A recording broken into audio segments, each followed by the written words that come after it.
News ഡെസ്കിൽ നിന്നും B Dileep Kumar കൂടി ചെയ്യുന്നുണ്ട്. ബി ദിലീപ് കുമാർ, ഡൽഹി മദ്യനയ അഴിമതി കേസുമായി ബന്ധപ്പെട്ടുകൊണ്ട് സുപ്രധാനമായ കാര്യമാണ്. ഇപ്പോൾ അരവിന്ദ് കെജ്രിവാളിന് ജാമ്യം നൽകിയിരിക്കുന്നു. ഇടക്കാല ജാമ്യമാണ് നൽകിയതെങ്കിലും അത് രാഷ്ട്രീയമായോ ആം ആദ്മി പാർട്ടിക്ക് വലിയ ഗുണം ചെയ്യുന്ന കാര്യമാണ് ഈ ഘട്ടത്തിൽ. അതും ഇലക്ഷൻ അടുത്ത ഘട്ടം നടക്കാൻ പോകുന്ന സമയത്ത്. ഇപ്പോൾ ലഭിക്കുന്ന വിവരമനുസരിച്ച് ജൂൺ 1 വരെ ഇലക്ഷൻ പ്രചാരണത്തിനായി പുറത്തിറങ്ങാം എന്നാണ് കോടതി പറഞ്ഞിരിക്കുന്നത്. 2-ാം തീയതി തിരികെ ജയിലിലേക്ക് എത്തണമെന്ന് പറയുന്നു.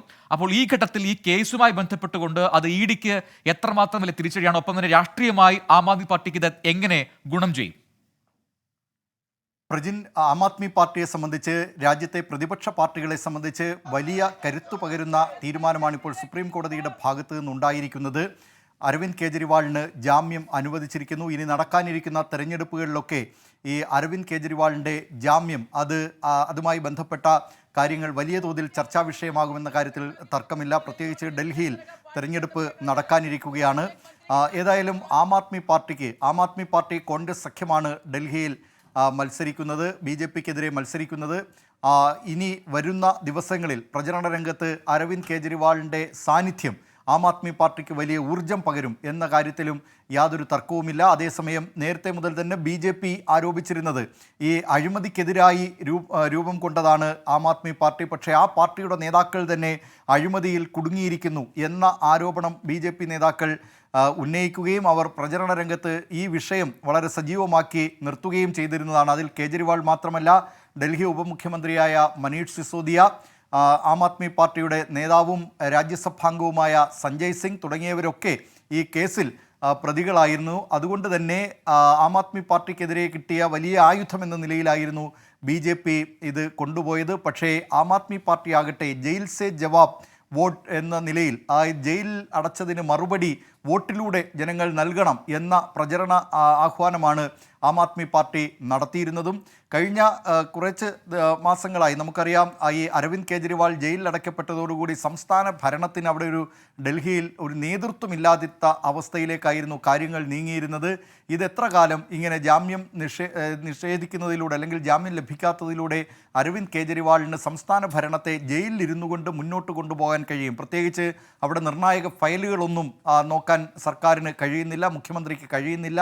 അത്തരമൊരു സാഹചര്യത്തിൽ അതൊരു ഭരണ പ്രതിസന്ധിയിലേക്ക് എത്തിച്ചേക്കുമോ എന്ന് പോലും കരുതിയിരുന്നതാണ്. ഒരുപക്ഷെ അതുവഴി സംസ്ഥാനത്ത് ഡൽഹിയിൽ രാഷ്ട്രപതി ഭരണത്തിലേക്ക് വഴിയൊരുക്കും എന്ന നിലയിലുള്ള സൂചനകളും ലഭിച്ചിരുന്നു. പക്ഷേ ഇപ്പോൾ ഈ അരവിന്ദ് കെജ്രിവാളിന് ജാമ്യം ലഭിച്ചതോടുകൂടി ആ പ്രതിസന്ധിയും ആം ആദ്മി പാർട്ടി ഇപ്പോൾ തൽക്കാലത്തേക്കെങ്കിലും മറികടന്നിരിക്കുകയാണ്. ഏതായാലും ഒരു തെരഞ്ഞെടുപ്പിൻ്റെ ഘട്ടത്തിൽ ഇത് ആം ആദ്മി പാർട്ടിക്ക് വലിയ കരുത്തു പകരുന്നതാണ് ഇപ്പോഴത്തെ ഈ ഇടക്കാല ജാമ്യം എന്ന കാര്യത്തിൽ യാതൊരു തർക്കവുമില്ല. പ്രജിൻ, ദിലീപ് തുടരുക. ഇപ്പോൾ ബൽറാം രംഗാടി ചേരുന്നുണ്ട് ഡൽഹിയിൽ നിന്നും കേസിന്റെ അല്ലെങ്കിൽ വാദത്തിന്റെ കൂടുതൽ വിവരങ്ങളുമായി.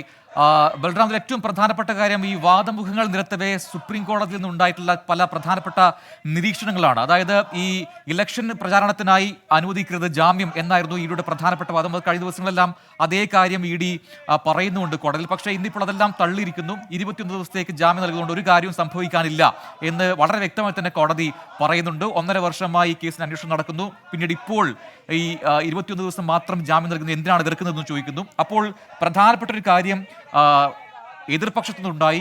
അത് ഇതാണ്, ഈ സമയങ്ങളിൽ ജാമ്യം നൽകി പുറത്തിറങ്ങുന്ന സമയത്ത് ഒരു കാര്യവും കേസിനെ കുറിച്ച് മിണ്ടാൻ പാടില്ല എന്നുകൂടി പറയണം, ആ വ്യവസ്ഥ കൂടി വേണമെന്ന ആവശ്യമുണ്ട്. അപ്പോൾ ജസ്റ്റിസ് പറഞ്ഞ വളരെ പ്രധാനപ്പെട്ട കാര്യം, ജസ്റ്റിസ് ഖന്ന പറഞ്ഞ കാര്യമാണ്, like in Sanjay Singh's matter, you are entitled to counter him with equally strong statements എന്നാണ്. അതായത് അങ്ങനെ പറയാൻ സാധിക്കില്ല, മറിച്ച് സഞ്ജയ് സിംഗിന്റെ കാര്യത്തിൽ സംഭവിച്ചതുപോലെ നിങ്ങൾക്ക് കെജ്രിവാളിനെതിരെയും ശക്തമായ വാദമുഖങ്ങൾ ഉയർത്താം. അത് പ്രചാരണ രംഗത്താണെങ്കിലും അല്ലെങ്കിൽ എന്ന് കോടതി പറയുകയാണ്. അപ്പോൾ അതൊക്കെ എന്ത് സൂചനകളാണ് നൽകുന്നത്? ആ വാദങ്ങളെക്കുറിച്ചും കോടതി പറഞ്ഞ കാര്യങ്ങളെക്കുറിച്ചും എന്താണ് കൂടുതലായി? പ്രജിൻ, അരവിന്ദ് കെജ്രിവാളിന് ഇടക്കാല ജാമ്യത്തെ എതിർത്തുകൊണ്ട് വളരെ ശക്തമായ നിലപാടുകളാണ് എൻഫോഴ്സ്മെന്റ് ഡയറക്ടറേറ്റ് കോടതിയിൽ ചൂണ്ടിക്കാണിച്ചത്. കെജ്രിവാൾ പല കീഴ്ക്കോടതികളിൽ നിന്നും തിരിച്ചടിയേറ്റ പശ്ചാത്തലത്തിൽ അരവിന്ദ് കെജ്രിവാൾ സുപ്രീം കോടതിയെ സമീപിക്കുന്നത്. ഈ സുപ്രീം കോടതിയിലും ഇ ഡി എടുത്ത സമീപനം എന്നുള്ളത് കെജ്രിവാളിനെതിരെ വ്യക്തമായ തെളിവുകൾ ഉണ്ട് എന്നും ഈ ഡൽഹി മദ്യനയ അഴിമതിയുമായി ബന്ധപ്പെട്ട അതിൻ്റെ മുഖ്യ സൂത്രധാരനായി പ്രവർത്തിച്ചത് അരവിന്ദ് കെജ്രിവാൾ ആയിരുന്നു എന്നുമാണ്.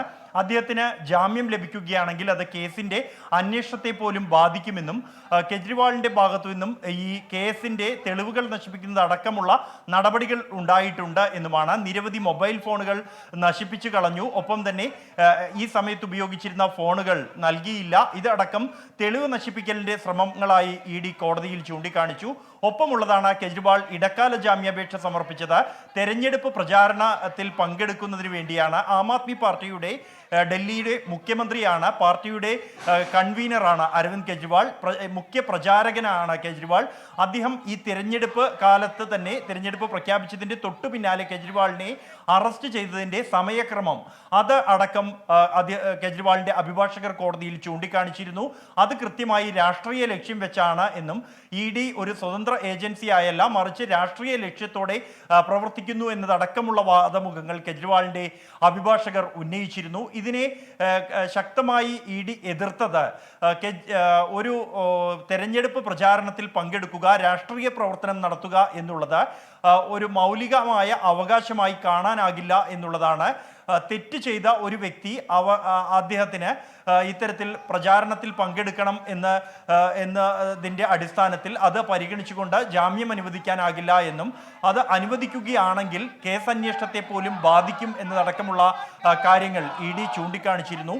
കോടതി ആവശ്യപ്പെടാതെ തന്നെ ഇതിനെ എതിർത്തുകൊണ്ട് ED സത്യവാങ്മൂലം സമർപ്പിച്ചിരുന്നു. വളരെ ശക്തമായ ഭാഷയിൽ കെജ്രിവാളിനെതിരായ തെളിവുകൾ, നേരത്തെ കോടതിയിൽ ഉന്നയിച്ച വാദമുഖങ്ങൾ ഒരിക്കൽ കൂടി രേഖാമൂലം സമർപ്പിക്കുകയാണ് ED ചെയ്തത്. ഇതിനെ എതിർത്ത കെജ്രിവാളിന്റെ അഭിഭാഷകരും രംഗത്തെത്തി രജിസ്ട്രിക്ക് പരാതിയടക്കം നൽകി.